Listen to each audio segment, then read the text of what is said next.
This is a Skywatcher 80 ED Pro series, and this focuser of it was sliding too much. As you can see, I've loosened it now. So I removed the rings and I removed the Vixen bar, dovetail bar, and now I'm trying to remove one by one all the screws, as you can see here. And I will show you what I'm going to do. This part can be seen that you have just contact with this roller here at this point and at this point.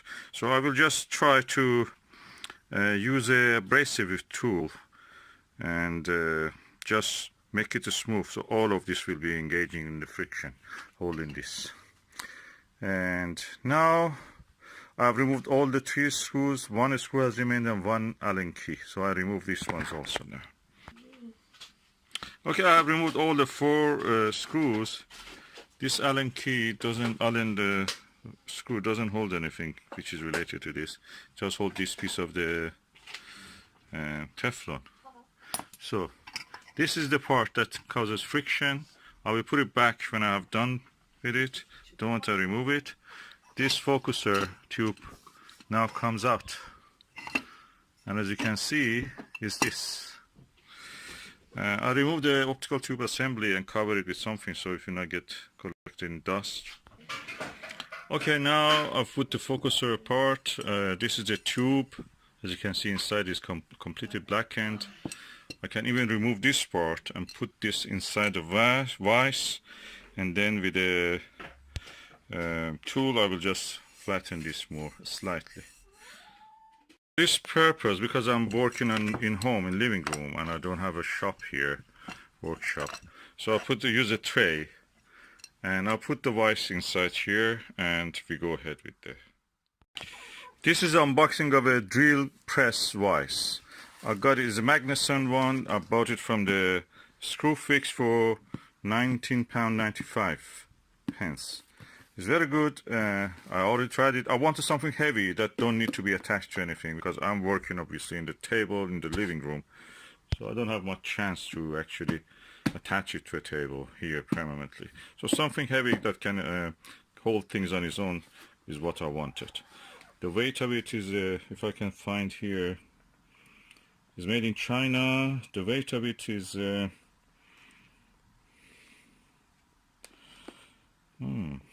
I think it's around 4 kilos, 4 to 5 kilos. Yeah, and let me open it now. This is the part that we have to take out.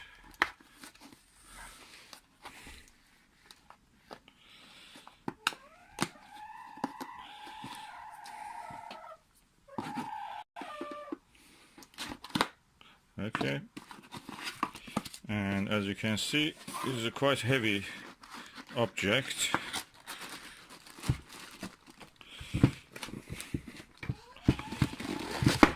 Oops, very heavy, so be careful when you're using this. This is the vise. Oh, I like this handle, can be maneuvered around. And yes, let's put it here. And yeah, that works nice. Now I can open it and close it as I want, and it's hopefully in that tray will be really good. I'll put it in the tray. As you see, it's really heavy, but what I will do, I will remove this, put it aside, because that's the sliding on the surface of the wood. Push aside the tablecloth. This is wooden surface. I put this non-slipping tray, which has a good grip, as you can see, and I put the object that I want to do some work on it. This is this focuser tube of a Skywatcher telescope, ED80 Pro series. This is upper chromatic telescope. So I put it here. I try to use a little tissue here so it will not leave any mark on this, to make it workable easy. Okay, as you can see, I put the tissues here so it will not damage the surface of the tube, and I will gently now tighten it up. I don't want to really make it too tight. I just gently do this, and we'll show you the result. I may remove this part also first. Okay, I have now tightened this up. It doesn't move, and I will try to remove it. Probably I will not try to remove this even. I'll leave it there. But I will bring now my tool to actually do some work on this surface to make it smoother. At the moment, it just, you can see this side engages. The middle part doesn't engage. So practically means it is like a meniscus. It's like a valley dipping. It's a cavity there. So I want to make it flat, so that bar of the rolling bar of the wheel will actually get engaged with this. So let me do that. For abrasion, I'm using the King Waterstone, which is a very good quality Japanese stone.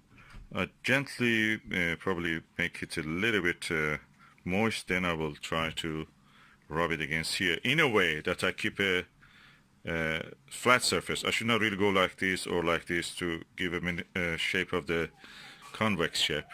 It's very, I want to make it completely flat, so I have to be very careful with this. To make this wet, I just use a little bit of this water and I'll put it on this, so I'll work with it now. Okay, as you can see here, I'm using this side of the thing, this water stone, because it's rougher, and the edge of this flat area is gradually expanding toward the center. So when they're reaching the center, that means it is done. So I move it all the way here, and that way I will have a good surface for grip of the wheel of the focuser. I will continue until it is done. Okay, when you are doing this, you have to be very careful. The thickness of the area that you are doing will vary gradually as you move along the length. So this area is a little bit wider, abrasion was a little bit higher, and here sanding was a little bit smaller amount of the material is removed. It was ideal if I could have a mill and just mill this part, but I don't have, or any other tool like planer. But with this one I can do it. I have to just be watching that I get a uniform line. This line has a different thickness here, these two lines, and I have to make sure that the middle part is equal in all things. And for that I have to make sure this is wet first of all, and this surface is wet. I just drop with my finger, I put a few drops here, and I'll try to hold this with one hand and make sure that my water stone is always horizontal to this surface. So uniformly I will remove the material from this, and it's not much. I can just do it gradually. Okay, I think I have now a good grip surface for the, I don't want to continue to the middle, and that is a risk I'm not going to take for non-uniformity. This middle part has got a little bit more abrasion because when I'm using this tool, this water stone, from this side the middle part gets also some abrasion, from this side also gets some material removed, so the center is a little bit more lost material here. But I feel that is surface that I like to have. I will try it. If it works and can hold the eyepiece and moves smoothly, what's wrong with that? That's good. I will go with this.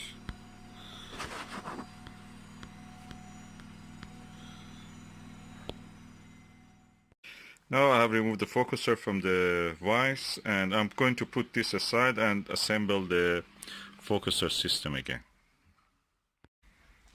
Okay, before that I make sure that it's clean. I use a kitchen towel or any tissue or any rag that you have, a little bit wet, and just wipe this up.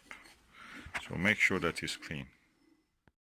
As you can see, I put the tablecloth back. This is my focuser wheel. This is my adjusting holder of this focuser wheel. If we go like this, and these are the screws that I will use, and this is the rest of the attachments. I will attach them first, this one and then that one there. Let's do it. Okay, all these two parts are attached now. What is remaining, I'll bring the optical tube assembly and attach these two. I have now the optical tube assembly here. This part goes inside, and I will put them one by one in. The tube just slides in, and now I'm going to put the wheel, the focuser wheel, and then the other parts. I will show you. Okay, I've put the focuser wheel, and now I'm going to attach the screws. This is not attached at the moment, it just hold by the weight of this. Okay, I have now put the screws, but I have to tighten them. You have to make sure the center of this is at the center of this part, the tube. So these two should be center to center. So I can adjust it, slightly bring this that way, so it will be centered. Okay, now everything is attached. Oh, that's good friction. I can see the good friction. Let me just put it on the tube. I'll put the rings on and then attach it to a mount. Okay, now the telescope optical tube assembly is inside the cradle of rings, and one by one I can tighten them up. I will go ahead and do this.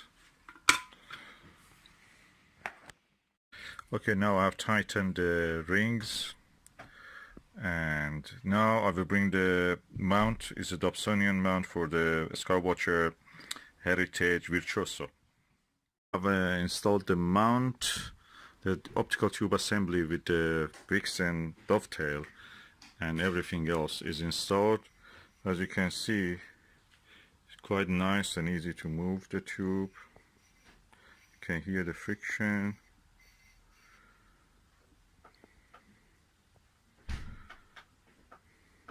In the past, and I can show you, in the past it was easy to move it by this. Now you cannot move it. It's rock solid. What I will do now, I install the diagonal. The telescope focuser is really nice and smooth. In the past it was slippery. I could not really move it. I could not use eyepieces on this very good because it was just all the time slipping over. Now it's very smooth and has a good grip. It's holding all the weight of these diagonals and the adapters. Now I install the 25mm Meade Plus eyepiece here, and as you will see the result. Okay, this 25mm Plus is installed, and I push this back and forward. It goes all the way, no problem at all.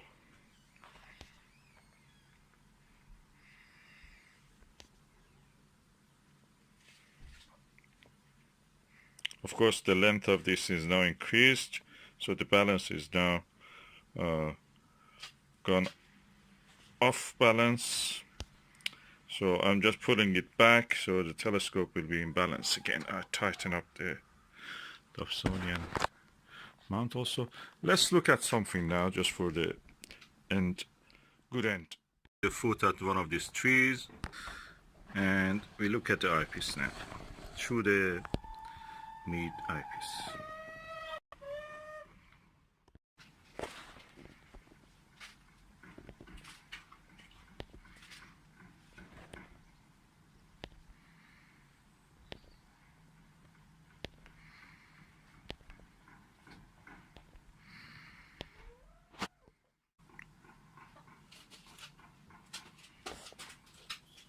I need a third finger to tap on the center of the image to bring it to focus, but as you can see, it's relatively in focus on the foot.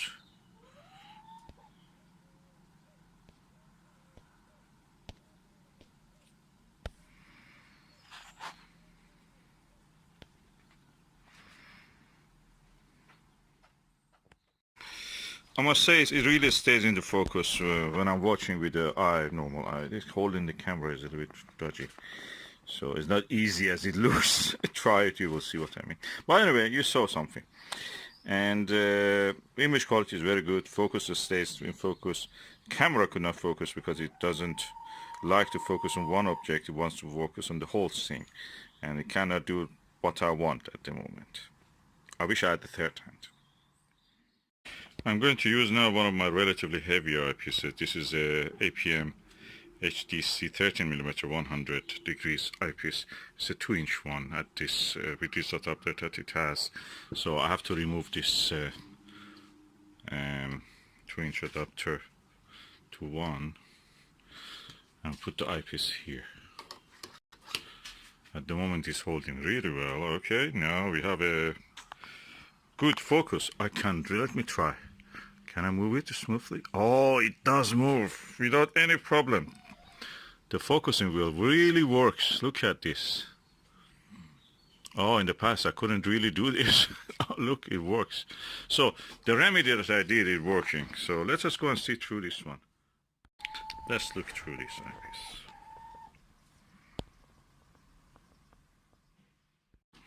Now we are looking through the 100mm eyepiece. Sorry, 100 degree eyepiece, 13mm focal length. The whole field of view is what you see. Is really nice for the eye, and you can see all the details hopefully on the fruits.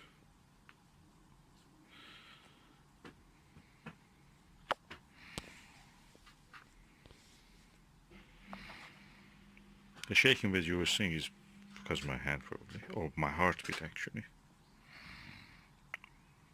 I'm alive, thanks God. So I have a heartbeat. Let me try to move the focus a little bit. Okay, I'm going to focus on the leaves on the background, and I'm going back to the fruit. I'm going autofocus all of that, and I'm going again into focus. No problem at all. So my remedy worked. The focusing wheel is actually accurate and it stays where it should be. It saved me £100 for buying a dual focuser practically by just using this simple remedy. I used the tool, £19–20 it cost me, and stone, which was around £20 above it. But £40 saved me £60. I can use those tools for any other thing I want.